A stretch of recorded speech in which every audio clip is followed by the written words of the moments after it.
नमस्कार, आप देख रहे हैं दूरदर्शन किसान कृषि विशेष में। मैं हूं मोनालिसा और स्वागत करती हूं आप सभी का इस खास कार्यक्रम में। ऊंट राजस्थान के रेगिस्तान का एक ऐसा महत्वपूर्ण पशु है जिसका उपयोग कई तरह के कामों में होता है, जैसे परिवहन के साधन के रूप में, बोझा ढोने के लिए, पानी निकालने के लिए और इसके साथ ही खेती के कई कार्यों में इसका उपयोग किया जाता है। क्योंकि ये एक ऐसा पशु है जो रेगिस्तान के विषम परिस्थितियों में बिना पानी के कई दिनों तक गुजारा कर सकता है। विश्व में सबसे ज्यादा संख्या ऊंटों की अफ्रीकी और अरब देशों में पाई जाती है, जहां इनका पालन मुख्य तौर पर दूध और मांस के लिए किया जाता है। वहीं भारत की बात की जाए तो भारत में सबसे ज्यादा ऊंट राजस्थान में पाए जाते हैं, जिसकी कुछ मुख्य प्रजातियां हैं बीकानेरी, जैसलमेरी, मेवाड़ी, कच्ची और सांचौरी। ऊंट पालन से राजस्थान के किसानों को काफी फायदा हो रहा है। आपको बता दें कि ऊंटनी के दूध को मानव स्वास्थ्य के लिए बेहद ही लाभकारी माना जाता है। तो आज कृषि विशेष में हम बात करेंगे ऊंट पालन की। ऊंट को रेगिस्तान का जहाज कहा जाता है। लोगों में इसकी सवारी काफी लोकप्रिय है। जिस तरह से गाय, भैंसों और बकरी से दूध का उत्पादन किया जाता है, ठीक उसी तरह से ऊंटनी से भी दूध उत्पादन किया जाता है। इससे प्राप्त दूध सेहत के लिए बेहद फायदेमंद होता है। आज के समय में ऊंट खेती में भी बहुत काम आने लगे हैं। सवारी करने, हल जोतने और गाड़ी में भार ढोने के लिए रेगिस्तानी क्षेत्रों में इसे सबसे ज्यादा उपयुक्त माना गया है। पहाड़ी क्षेत्रों में भी इसे भार ढोने के लिए काम में लेते हैं। एक ऊंट एक बैल जोड़ी के बराबर काम कर सकता है। ऊंट पशु में कई सारी विशेषताएं पाई जाती हैं। ये भारी बोझ तो ढो ही सकता है, साथ ही ये पशु कई दिनों तक बगैर पानी के भी रह सकता है। इन विशेषताओं के कारण सूखे क्षेत्रों में भी ऊंट बहुत उपयोगी है। यही नहीं, खेतों की बुआई और सिंचाई में ऊंटों का उपयोग राजस्थान में लंबे समय से किया जाता रहा है। ये घास फूस और पत्ते खाकर अपना जीवन यापन करते हैं। ऊंट का इतिहास काफी पुराना है। समय के साथ साथ इसकी संख्या बहुत कम हो गई है। ऊंटों की घटती संख्या को देखते हुए अब हर राज्य में ऊंट पालन को आगे बढ़ाने के लिए सरकार नई नई योजनाएं बना रही है। इसके साथ ही ऊंट पालकों को अनुदान भी प्रदान कर रही है, ताकि ज्यादा मात्रा में ऊंट पालन हो सके। सरकार से कुछ सहायता पहले नहीं मिल रही थी। 2014 से सरकार ने उनकी संख्या घटने लगी तो उनको अनुदान देना शुरू किया है। 10,000 रुपया पर ऊँटनी जो बच्चा देती है उस पे उन्होंने अनुदान शुरू किया है। और वो अनुदान जो है 2 किस्तों में चालू किया है। और उनको जो है 5,000 जो बच्चा जन्म देने के टाइम देंगे और 5,000 बच्चा 12 महीने का होने के बाद में उनको अनुदान मिलेगा। ऐसा सरकार ने सहयोग दिया है और ऊंट को राज्य पशु घोषित भी किया है। सरकार द्वारा ऊंट पालकों की सहायता के लिए समय समय पर प्रशिक्षण कार्यक्रम भी आयोजित किए जाते हैं, जिससे से ज्यादा लोगों का रुझान इस ऊंट पालन की तरफ बढ़े। तो जिस तरह से इसको अब ढालना चाहिए, जिस तरह से उसकी व्यवस्थापन करना है, इसके लिए बहुत ज़रूरी है कि हम जो हमारे एक्सपेरिमेंट के जो रिजल्ट्स है उसके बेसिस पे सरकार अब ऐसे कोई प्रयत्न करे, ऐसी स्कीम लाए जिससे कि जो लोग ऊंट पालन में जुड़े हुए हैं उनको थोड़ा सा सहारा मिले और प्रोत्साहन भी मिले, जिससे कि ऊंट पालन की व्यवस्था बड़ी सुदृढ़ हो। और हम ये भी कहेंगे कि भारत एक ऐसा देश है कि जो बहुत अच्छी संख्या ऊंटों की पहले रखता था और लगभग 30 साल पहले हमारे पास विश्व में सबसे ज़्यादा तो नहीं, लेकिन हम विश्व में चौथे या 5वें नंबर पे थे जहां हम ऊंटों की संख्या हमारे पास थी। लेकिन अब फिसलते फिसलते जिस तरह से कोई योजना इसके लिए नहीं आई, इसकी वजह से हम 10वें नंबर पर फिसल गए हैं। तो अब जब इसकी महत्ता मानवीय औषधि के रूप में या मानवीय सेहत के लिए आवश्यक जब हम समझ रहे हैं, तो इसको बढ़ाना बहुत आवश्यक हो गया है। राष्ट्रीय उष्ण अनुसंधान केंद्र ऊंटों की प्रजातियों और नस्लों के अनुसार ऊंट पालन के क्षेत्र में काम कर रही है, ताकि उच्च किस्म की नस्लों से अधिक उत्पादन हो सके। राष्ट्रीय उष्ण अनुसंधान केंद्र ने ऊंट पालन व्यवसाय को किसानों के लिए काफी लाभप्रद बताया है, जिससे किसान भविष्य में अच्छा मुनाफा कमा सकेंगे। ऊंट रेगिस्तान का एक ऐसा पशु है जो विषम परिस्थितियों में भी कई दिनों तक अपना गुजारा कर सकता है। ये रेगिस्तान में न सिर्फ परिवहन का साधन है बल्कि खेती के कामों में भी काफी हद तक मददगार है। तो आइए जानते हैं रेगिस्तान के इस जहाज की क्या विशेषताएं हैं। ऊंट रेगिस्तान का मुख्य पशु है जो विषम परिस्थितियों को भी सहन कर सकता है, चाहे कड़कड़ाती ठंड हो या भीषण गर्मी। अपने शारीरिक बनावट के कारण ऊंट रेगिस्तान में बड़ी आसानी से रह पाते हैं। ये रेतीले तपते मैदानों में 21-21 दिन तक बिना पानी पिए चल सकता है। यही नहीं, खाने की समस्या को भी ये सहन कर जाता है। इसका उपयोग सवारी और सामान ढोने के काम आता है। एक ऊंट की औसत आयु 40 से 50 वर्ष की होती है। एक पूरी तरह से विकसित खड़े वयस्क ऊंट की ऊंचाई कंधे तक 1.85 मीटर और कुबड़ तक 2.15 मीटर होती है। कुबड़ शरीर से लगभग 30 इंच ऊपर तक बढ़ता है। ऊंट की अधिकतम भागने की गति 65 किलोमीटर प्रति घंटे के आसपास होती है तथा लंबी दूरी की यात्रा के दौरान ये अपनी गति 40 किलोमीटर प्रति घंटे तक बनाए रख सकता है। ये केवल परिवहन का साधन ही नहीं बल्कि खेती के कामों को सुविधाजनक बनाने में भी मददगार होते हैं।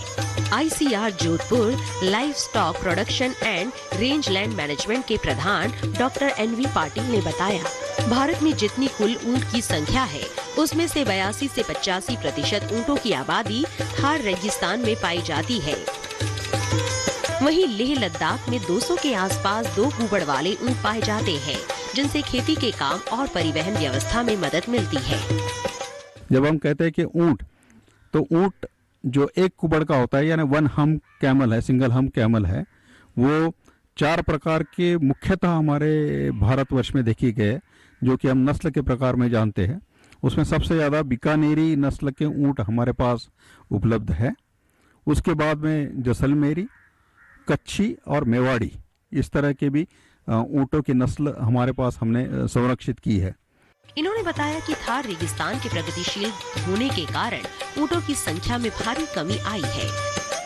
रेगिस्तान में पहले ऐसे यातायात के साधन नहीं थे जिसके कारण यहाँ की परिवहन व्यवस्था को संभालने के लिए ऊंट एक बहुत अच्छा काम में आता था।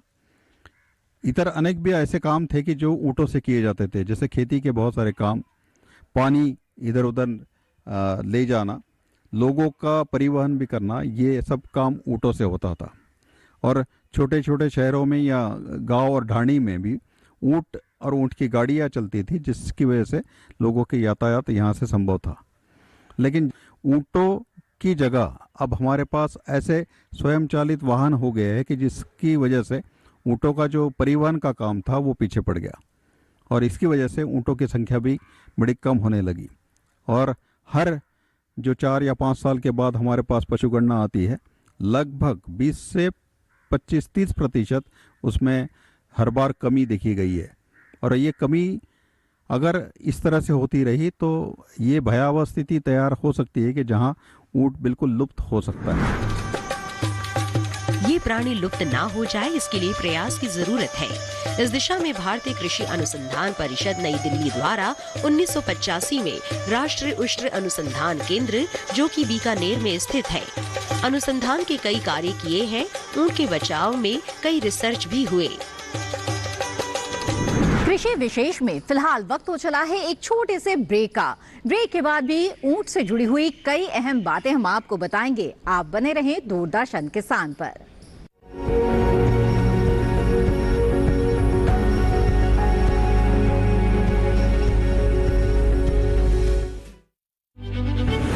संस्थान यूं ही नहीं बनते, ये श्रेष्ठ बनते हैं शिक्षा से, समाधान से, संरक्षण, उपचार और अनुसंधान से। किसानों की समस्या हो या फिर पशुपालन की या फिर कृषि उद्यमी के उद्योग लगाने तक का सफर, आपके हर सफर में आपका हम सफर। देखिए श्रेष्ठ संस्थान हर रविवार रात 8 बजे, पुनः प्रसारण सोमवार सुबह 9:30 पर, सिर्फ दूरदर्शन किसान पर।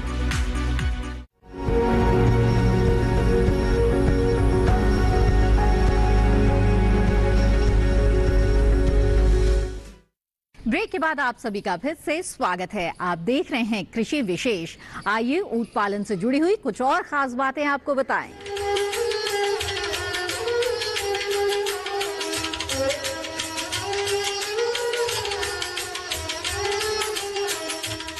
ऊंट परिवहन और खेती के काम में तो मददगार होते ही हैं, लेकिन इसके साथ ही ऊंटनी का दूध भी काफी फायदेमंद माना जाता है। जी हाँ, ऊंटनी से प्राप्त होने वाली दूध की गुणवत्ता इतनी अच्छी होती है कि देश ही नहीं विदेशों में भी इसकी काफी मांग है। इसके जितने गुण गिनाए जाए कम है।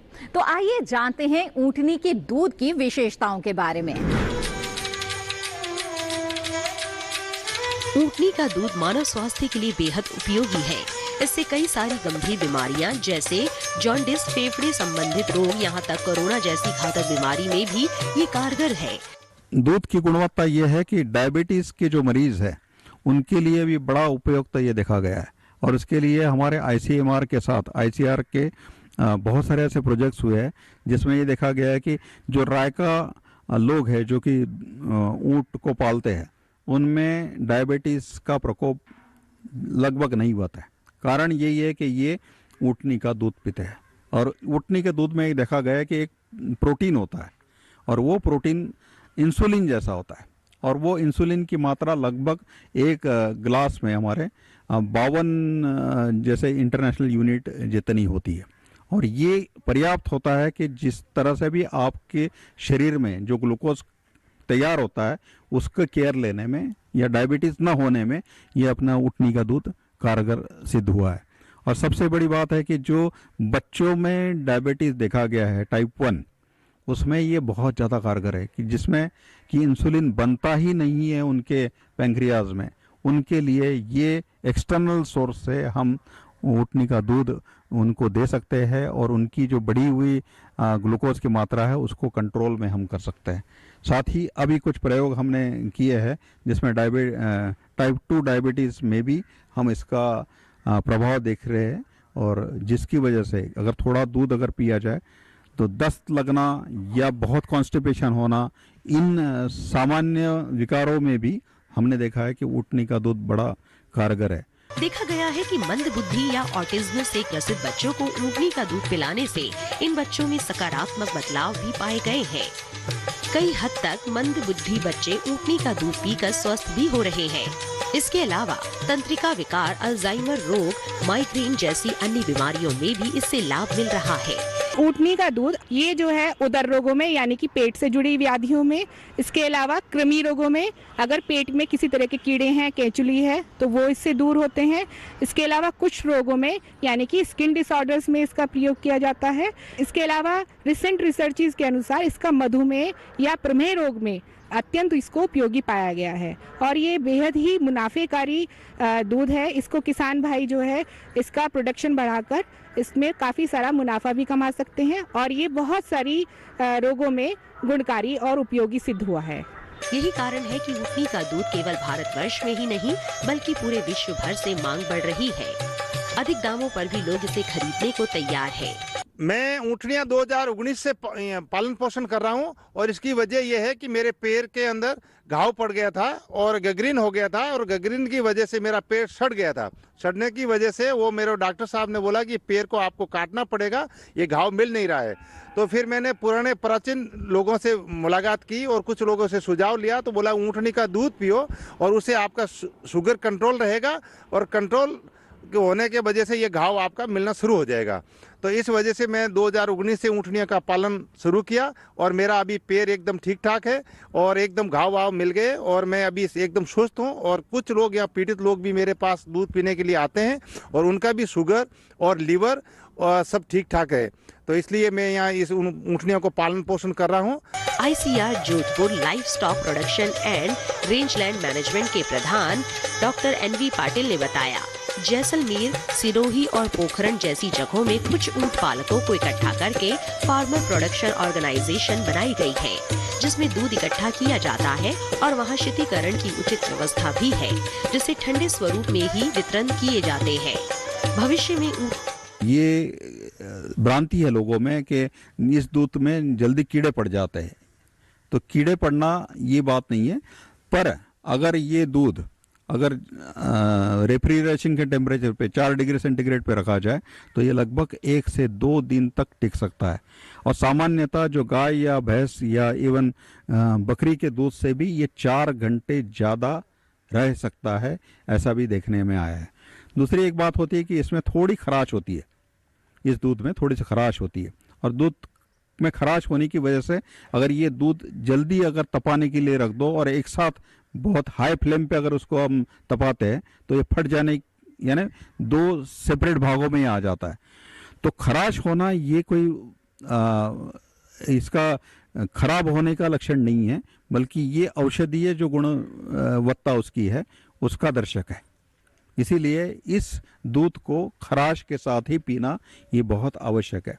दूसरी एक बात और है कि ऐसे दूध को अगर हम उसमें दही बनाने की सोचे तो दही उस तरह से नहीं बनेगा जिस तरह से गाढ़ा दही हमारे भैंस या गाय के दूध से बनता है। ये थोड़ा सा लस्सी जैसा बनता है। तो इसको हम ये ड्रिंकिंग योगर्ट यानी लिक्विड दही इसकी तरह से ही इसको लेना अच्छा रहेगा। कंपनी के दूध का पाउडर बनाकर लोगों को दिया जाए तो इसकी गुणवत्ता भी बढ़ेगी, साथ ही इसे साल भर टिकाया भी जा सकेगा, जिससे लोगों को ऊँटनी का दूध आसानी से पूरे साल प्राप्त हो सकेगा। एक बड़ा अच्छा प्रयास ये रहेगा कि दूध से अगर ठंडा करते हुए इसको फ्रीज ड्राइड पाउडर के रूप में अगर हम उसको लोगों के सामने लाएं तो इसकी गुणवत्ता भी टिकी रहेगी, और साथ ही साथ जो दूध 4 या 8 घंटे में जो खराब होता है उसको हम साल भर तक टिका पाएंगे। और साल भर के अंदर अगर हम इसका वितरण यहाँ पे और बाहर के देशों में भी अगर कर ले तो हमारा ऊँट पालक इससे बहुत ज़्यादा मुनाफा कमा सकता है। अब ये अतिशयोक्ति की भी अब बात नहीं है कि ऊँटनी का दूध जो लोगों के लिए आवश्यक है वो उसको कितने भी प्रीमियम प्राइस देने के लिए तैयार है। जैसे कि ये पता चला है कि 200 से 600 रुपये लीटर तक लोग ऊँटनी के दूध को वैल्यू देने के लिए तैयार है। उसी तरह से अगर इसके पाउडर बनाई जाए और पाउडर बनाते हुए उसका फिर से रिकॉन्स्टिट्यूट करके अगर दूध की व्यवस्था अगर हम करें तो बहुत अच्छा मुनाफा इन ऊँट पालकों को मिल सकता है। साथ ही ऊँट और ऊँटनी के नैनो एंटीबॉडी यानी विशेष रक्षा प्रणाली को मेडिकल क्षेत्र में उपयोग किया जाए तो वैक्सीन और थायराइड कैंसर जैसी बीमारियों की जांच किट बनाने में मदद मिल सकेगी। इसकी विशेष रक्षा प्रणाली की जो नैनो एंटीबॉडीज है, उस नैनो एंटीबॉडीज को मेडिकल फील्ड में अगर हम उसका उपयोग कर ले तो सिर्फ वैक्सीन ही नहीं या डायग्नोस्टिक ही नहीं, जैसे डायग्नोस्टिक के लिए हमने कोशिश करके भाभा एटॉमिक रिसर्च सेंटर के साथ कुछ कोलैबोरेटिव प्रोजेक्ट चलाए थे, और थायराइड कैंसर के लिए एक डिटेक्शन किट, एक डायग्नोस्टिक किट हमने बनाने में हम सफल हुए हैं। और उसी स्तर पर अगर बहुत सारे ऐसे वैक्सीन्स बनाने के लिए, डायग्नोस्टिक किट्स बनाने के लिए हम इस ऊँटनी की जो एंटीबॉडीज है, नैनो एंटीबॉडीज है, उसका उपयोग कर सकते हैं। साथ ही हम ये भी सोच सकते हैं कि जो हमारे रेगिस्तान में एक बहुत जहरीला सांप होता है, उस सांप सर्पदंश से हजारों जानें हर साल जाती है, उसके भी अगेंस्ट में इनकी नैनो एंटीबॉडीज को लेके हम एंटी स्नेक वेनम जो आजकल सिर्फ घोड़े की एंटीबॉडीज से बनाया जाता है, तो हम ऊँटनी के या ऊँट के जो एंटीबॉडीज है उसको लेके भी ऐसे प्रयोग हमने किए हैं कि जो प्राथमिक स्तर पर हमें लगता है कि वो बड़े सक्सेसफुल है। तो इसको कमर्शियल या और ह्यूमन जो वैक्सीन बनाने वाली जो कंपनीज है वो सामने आके इसको थोड़ा सा इस पर काम करे तो बहुत अच्छा रिजल्ट इसका सामने आ सकता है, और उसकी वजह से फिर लोग अपने ऊँट पालन में भी बड़ा रस लेंगे और उसकी संख्या में जो कमी आ रही है उस संख्या को हम बढ़ाने में सक्षम होंगे। यही नहीं, इस प्रकार के कई रोगों को जांच करने की मशीन भी तैयार किया जा सकता है। ऊँटनी के दूध के तो कई फायदे हैं ही, आइए अब ऊँट के भी कुछ और गुणों की चर्चा कर लेते हैं। ऊँट की हड्डियां, चमड़ी और बालों की प्रोसेसिंग करके कई तरह के उत्पाद बनाए जा सकते हैं, जिन्हें बाजार में बेचकर अच्छा खासा मुनाफा कमाया जा सकता है। तो आइए देखते हैं इससे जुड़ी हुई एक खास रिपोर्ट। ऊँटनी के दूध के तो अनेक फायदे हैं, साथ ही ऊँटनी की चमड़ी की प्रोसेसिंग भी की जा सकती है। इससे खिलौने और वॉलपेपर भी तैयार किया जा सकता है, जिसका बाजार में बहुत मांग है और अच्छा दाम भी मिलता है।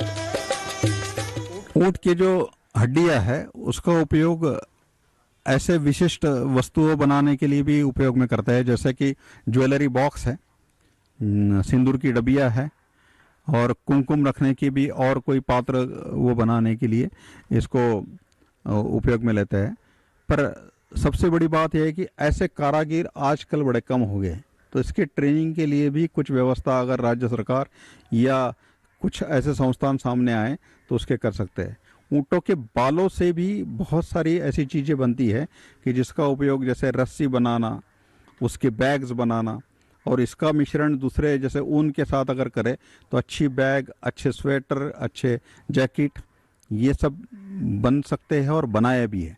जूट के साथ भी इसका मिश्रण करते हुए अच्छे अच्छे बैग्स और उसके ऊपर काफ़ी कलाकारी दिखाते हुए अच्छे उत्पाद हम बना सकते हैं। ऊँटों के दांत से तो मालाएं ज़रूर बनती है और उसके ऊपर कोरीव काम करते हुए कुछ कलाकारी जैसे चित्र वगैरह बनाना ये भी हो रहा है। इसके अलावा ऊँटनी के दांत और हड्डियां भी बड़ी काम की होती है। इनसे कई प्रकार की चीजें बनाई जाती हैं, जैसे गले की मालाएं, सिंदूर की डिब्बियां और ज्वेलरी बॉक्स। अगर बात ऊँटों के बालों की करें तो इससे रस्सी, बैग, स्वेटर और जैकेट तक बनाया जा सकता है। कोई ऐसा पशु नहीं है जो रोग से ग्रसित ना हो। ठीक इसी तरह ऊंट को भी कुछ बीमारियां हो सकती है। कुछ ऐसे जीवाणु होते हैं जो ऊंट के स्वास्थ्य को नुकसान पहुंचा सकते हैं। ऐसे में पशुपालकों को इससे जुड़ी तमाम जानकारियां होना बेहद जरूरी है, तभी वह अपने पशु का बेहतर तरीके से ख्याल रख सकते हैं। तो आइए देखते हैं ऊंट के स्वास्थ्य से जुड़ी हुई ये रिपोर्ट। ऊँटों में सामान्य बीमारियां कम ही पाई जाती है, लेकिन इनके स्वास्थ्य का खास ख्याल रखना बेहद जरूरी है, जिसके लिए ऊँटों की रहने की स्थान की अच्छी व्यवस्था होना आवश्यक है। साथ ही इनमें होने वाले रोगों की निगरानी भी होनी बहुत जरूरी है, क्योंकि कुछ बीमारियां ऐसी होती हैं जो मक्खियों से भी ऊँटों के शरीर में प्रवेश कर जाते हैं। ये जीवाणु ऐसे होते हैं जो एक बार ऊँटों के शरीर में लग जाए तो सालों साल इन्हें तकलीफ देते हैं। यही नहीं, ये जीवाणु पशु के शरीर में धीरे धीरे पनपने भी लगते हैं। हम ये कहते हैं कि जहाँ पे ये बीमारी अगर पाई जाती है तो उसका साल में 1 या 2 बार, जैसे जिस प्रमाण में वो फैलती है उस तरह से उसका इलाज होना बहुत ज़रूरी है। और इसके लिए राज्य सरकार की तरफ से ऐसे एनजीओ है या संस्थान की तरफ से भी बड़े कैंप लगाए जाते हैं और ऊँट पालकों को भी उसकी सलाह दी जाती है कि उसका निवारण कैसे किया जाए। सबसे बड़ा बात यह है कि जहाँ पे ये मक्खी पनपती है, जिससे कि ये जीवाणु इनके अंदर शरीर में प्रवेश करते हैं, तो मक्खी को पनपने ही न दे, ये एक सबसे बड़ा विषय है और उसके लिए इसका व्यवस्थापन होना अच्छा है। अब लोग ये कहते हैं कि इसके लिए कोई व्यवस्थापन या आवास व्यवस्था की ज़रूरत नहीं होती, पर हम ये भी कहेंगे कि अगर इसको थोड़ी सी आवास व्यवस्था ठीक ढंग से अगर दी जाए तो उसके दूध उत्पादन में भी वृद्धि हो सकती है और साथ ही साथ इनके सेहत में भी अच्छा प्रभाव दिख सकता है। ऊँटों के शरीर में खुजली होने की भी शिकायत रहती है, जो कि फंगस लगने के कारण होता है। साथ ही ऊँटों में पॉक्स जैसी बीमारियां भी होने की संभावना होती है। पशु के शरीर पर फोड़े दिखने पर चिकित्सक की सलाह पर वैक्सीन दी जानी चाहिए। पशुपालकों को ऊँटों में पाए जाने वाले इस बीमारी का सही समय पर उपचार करना बेहद आवश्यक है।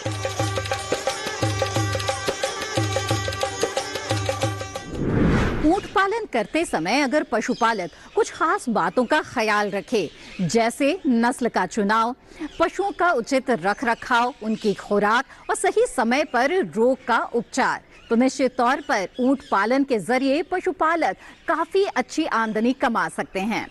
हमें उम्मीद है कि आज इस कार्यक्रम में जो जानकारियां आपको दी गई, इसका लाभ आप जरूर उठाएंगे। कृषि विशेष कार्यक्रम से संबंधित अपने सुझाव आप हमें भेज सकते हैं। हमारा ईमेल आईडी है krishivishesh@gmail.com। आप हमें पत्र भी लिख सकते हैं। हमारा पता है कृषि विशेष, कमरा number 59A, CPC Doordarshan Khelgaon, नई दिल्ली 110049। इसी के साथ कृषि विशेष की आज की कड़ी में बस इतना ही। फिर हाजिर होंगे लेकर एक नया विषय। तब तक के लिए दीजिए इजाजत। आप बने रहें दूरदर्शन किसान पर। नमस्कार।